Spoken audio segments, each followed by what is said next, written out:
let's talk about the paint pull process. Of course, you'll need some paint. I'm using acrylic or tempera for this example here. And then you'll need something to put the paint on. So I'm using a brush, but a Q-tip might work nicely as well. And then you'll need something to pull the paint across your paper. You could have a shower squeegee, that works really well.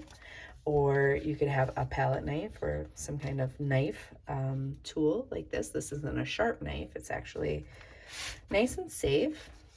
Or if you want to, you can just take a piece of tag board or cardboard. This is from a cereal box. This works really well too.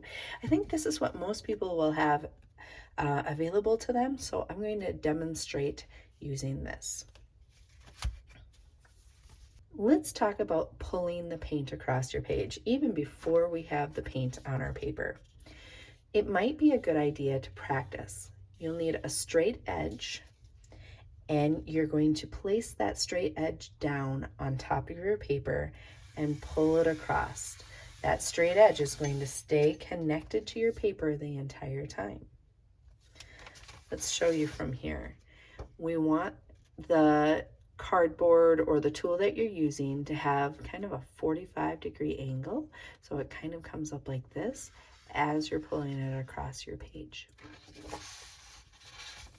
All right, now it's time to add the paint on. And what we're going to do is we're going to find the center of our page. So we just kind of eyeball that, halfway here, halfway here. And then I take about 3 fingers and I make a little mark. This is going to allow me to know where to start. You can hardly even see it. It's such a small little mark. This is going to allow me to have space to put a subject on top of here. I don't want the subject to get too close to the edge of my paper, so I want to make sure that it still has enough space. That's going to be enough space for my subject. Now I'm going to put my first little bit of paint right there. And I'm going to create a dotted line with my paint going off from my page. So I need to decide, is my path going to go up and down? Is it going to go like this? Is it going straight down on the edge? I might try that for this one. I might just go in a diagonal line, maybe a little bit of flow back and forth.